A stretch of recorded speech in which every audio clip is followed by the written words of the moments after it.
to the substitutes. My name is Omar. Joining me today is Garv and Majid. A few months ago, Rio had the audacity to place the man, the myth, the legend that is John Terry fifth in his all-time list of greatest centre backs in Premier League history. And it got us thinking, who was the better centre back, Rio or Terry? Gaurav, in terms of trophies, personal accolades, and longevity, who do you think shapes it? For me, it's got to be Rio Ferdinand, man. I hate to say it as a Liverpool fan, but it's got to be Rio Ferdinand. If you look at his record, he's got 6 Premier League titles, more Champions Leagues than John Terry. Terry has 5 titles, I believe. Oh, no, it's the one and the one. Sorry. Yeah. He's got one more title than John Terry. Terry has the 5. He's actually cheated on his wife more times than he's won a Premier League title, 8 times. That would be on Mrs. Terry. In addition, I'd also have to say, if you look at the play style and the actual impact on the game over his career. We'll get to that in just 1 second, right? Like just in terms. Okay, what about personal accolades? Well, they both only won one Player of the Month, so we can't get into too much of player accolades. But Rio Ferdinand was on the FIFA Team of the Year 3 years in a row. That's saying a lot for a Premier League defender and for someone who came with a lot of pressure to United as well. He was the most expensive defender in Premier League history when he joined United. So yeah, for me, you have to give it to Rio Ferdinand, man. Majid, you look very uncomfortable in that. You look like you disagree vehemently with that. Well, like it's uncomfortable because I have to defend or, put forward John Terry's claim. I don't know how I drew that straw. He got the brother. I just want to be clear. That's usually my role. But I am also uncomfortable because it's number one, it's not as hands down as Grav is making it out to be. These are two of the greatest, most celebrated, most decorated center backs. And the great irony is when you research them, they actually would have complemented each other, although they didn't in the England squad. But in a club setup, they would have perfectly complemented each other. Now, I don't necessarily want to go into a tit for tat trophy wise. I think they're both equal in terms. Once you do 5 this and 1 Champions League, and because if you want to go with that, talk FA Cups. Your boy Rio had 0. The boy Terry owned the shit for a while. Terry had, John Terry had more a variety of trophies. He had the Europa as well. This guy Rio didn't have the Europa. I think that says a lot. I think that says a lot.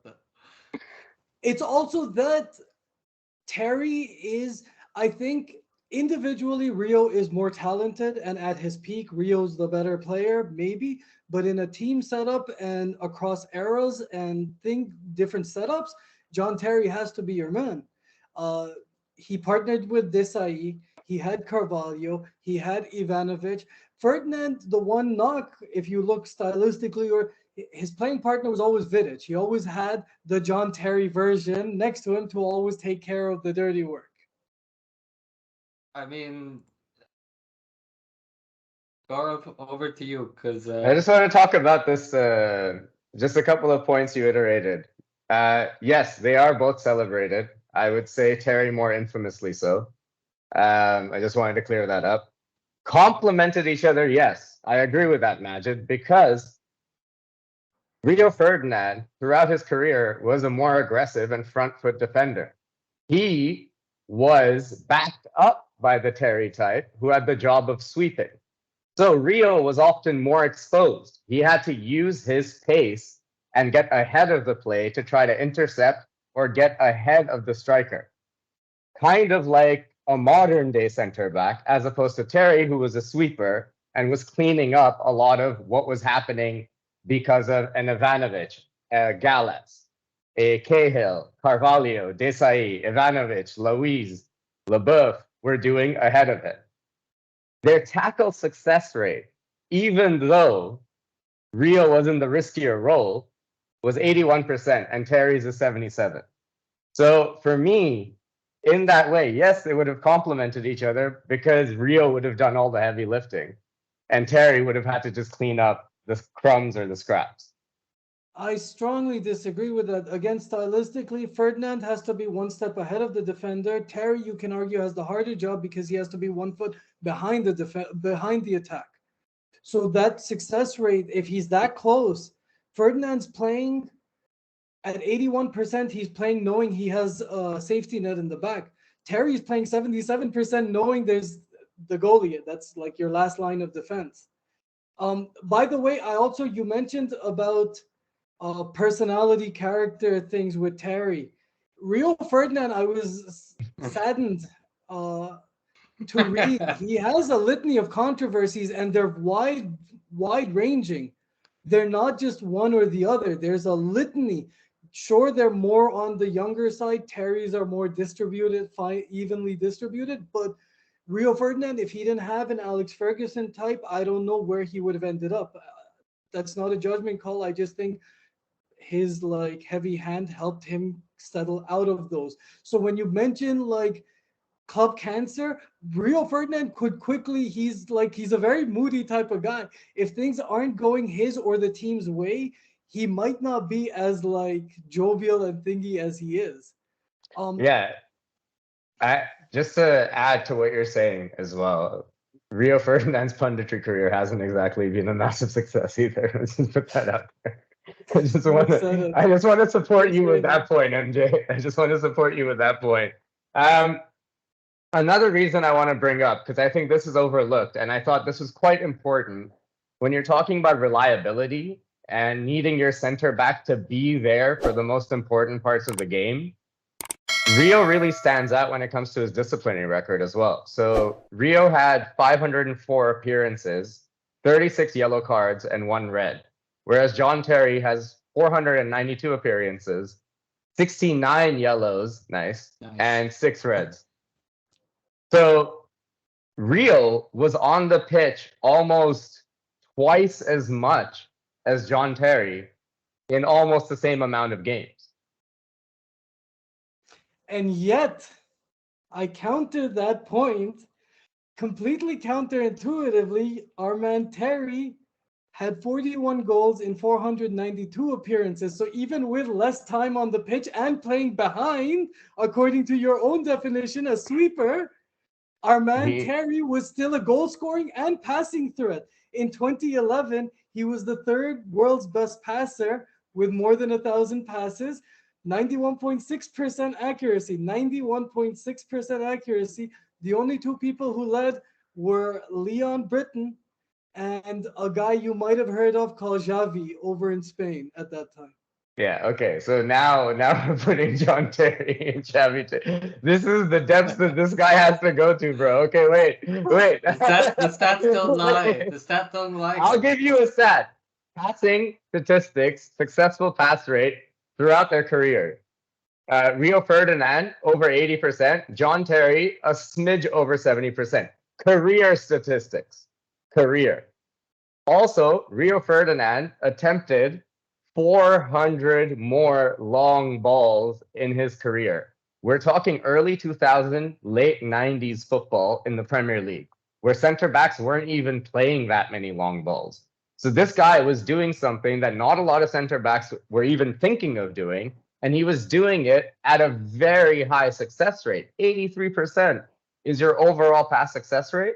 That's insane for a defender. So yes, John Terry had 1 good season of passing, probably to the center back next to him or to the left back.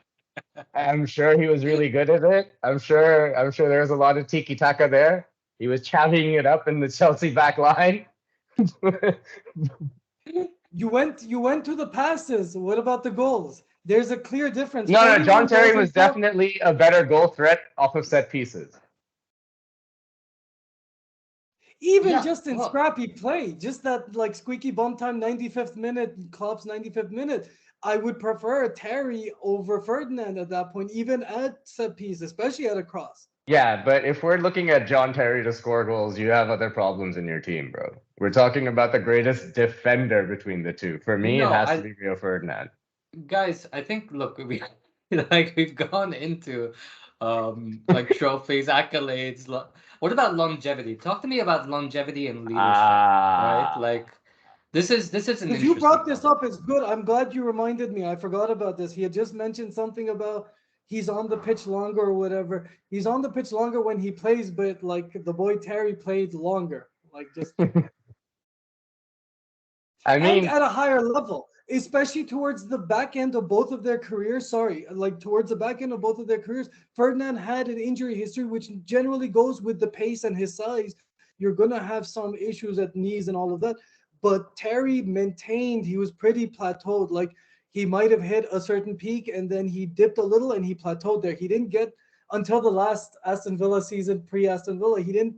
It wasn't like yo, he's shot. He's completely out of it and he's just playing because he's a club legend. There were like the final season of Rio or so was a little like yo like The QPR. Are you talking the QPR season, or are you talking about the Moyes season?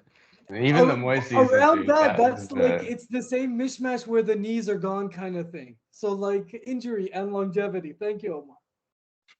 yeah. I look. The only thing I can argue for Rio's sake here is that he did make more career appearances in the Premier League. He made 504 and Terry made 492. So there were spells where John Terry wasn't even in the starting 11. So he was not the preferred center back for long periods of time. There was a whole season where he didn't start under Jose, if you remember, in Jose's second spell. So look, as far as longevity is concerned, I would have to say that Rio was so much better than everyone around him that when his star did begin to fade, it was so obvious to see. Whereas with John Terry, he had always been pretty much like very good, but he'd never reached the levels that Rio had, where you're absolutely the best defender in the world at that time. And I think that he consistently was at that level. So when he did dip, it was a more apparent dip to witness. Do you not think? What about leadership? Like, look, we've talked about style of play, we've talked about the trophies, the accolades, and the injury history. But what about leadership? Like, they were both fierce leaders for Man United and for Chelsea. So, if you had to choose someone who you would go into battle with, who would it be? Definitely not the guy who's fucking like might fuck my wife. Honestly, what kind of moderator is this? He was like giving the answers in the question. Fucking, fucking, Like, what fucking, is this? put it It's up. fixed. Yo, like it's fixed, bro. Come Fucking on, slap man. it Like, if up. you had someone to die with on a football pitch, who would you want to do it? Come on. It's a fair question. A lot of people look up to Not Terry as a leader. the guy that smells like my Not Wayne, wife's. not Wayne Bridge, not Wayne Bridge, but a lot of people look up to John Terry as a leader. So, No, it's true. You have to give some weightage to Jose Mourinho's opinion. He made him captain. You can't just hmm. negate that. Forget the off the field thing for a second. I know how ridiculously difficult it is. But even while that was happening, I do want to add, unlike today's pretty boys, Terry did manage like to show what Charles Barkley calls mental fortitude during that time. Like his it wasn't like a back problem where he went out for the entire season. The coach didn't call him out; like he was ready to go. But in terms of leadership, I think they're both dead even. They both captain for England. They both captain for their club. They both have the same reviews of their captaincy, meaning tough. Oh, you've never met someone like this. You look up to him, work ethic, and like Terry, for all his off the field issues, you never heard an issue on the field. Even what you just said that Mourinho didn't pick him, he still came off the bench and was like proved his startership almost. Like he didn't throw a hissy fit and say, "I'm a club legend, I'm leaving," or like he did play on through that circumstance. Yeah, look, as far as leadership is concerned, I'm not gonna, I've made a couple of the easy barbs already, so I'm not gonna make a bunch of them, even though I have a lot of them written down, honestly. And they're all turns of phrases, so it's whatever you say. I have like three options to go with, but like I'm just gonna refrain, right? We all know what the man did. So look, leadership wise, I think you have to say that John Terry and Rio Ferdinand like Matt just said, do stack up pretty evenly. They both captained England many times. They both captained their clubs as well. And I think in many ways, you could look for them onto the pitch just for leadership and inspiration. Rio was a Rolls Royce. Everything he did oozed class on the football pitch. So it was easy to look up to him for calm and inspiration. Whereas Terry was a balls to the wall defender and would put his body on the line a lot of the time and make these last ditch tackles and stuff from memory. So in terms of leadership, besides the easy argument, I think you'd have to give it to either one of them. You could. But because I think who you are as a person does affect how your teammates see you, I'm going to give it to Rio Ferdinand. Fair. MJ, you think it's an even one? You mentioned that everything Ferdinand did on the pitch oozed class and things. Have you seen the dance? I don't know. The World Cup, have you seen? I mean, just come want to on. remind our viewers. He's a of product that. of his time, MJ. He's a product of his time, okay? That's the time it was cool. I don't know. I don't even know what it You was. remember Peter Crouch's robot dance, you know? It's Hey a man, product that of is his cool. time. That's still cool. All right. Okay. With that in mind, MJ, anything to add? You really want to I sell would John just Terry? I would just summarize the general debate in my head. Objectively speaking, honestly, if I had to push, I agree. Like, if I had to take for one game, I would take a Rio Ferdinand. If it was a season, I would take John Terry. Or the other, I guess, if it was a season, I would take Rio Ferdinand, and if it was a career, I would take John Terry. Simply because he's more malleable, I feel. He aged better in certain regards, the injuries and stuff, and there's always a goal scoring threat. I always think, and I like the bruiser thing. I'm very Diego Simeone that way. So, like, for one season, I would go with Rio, to be honest, but over a span, I'll stick with the boy Terry, unfortunately. And he'll hate himself just that little bit more now. And I don't blame him. Let us know what you guys think in the comments below. All right. If you'd like this video, give it a like, subscribe. It really helps the channel. And we'll see you guys next time. Viva John Terry.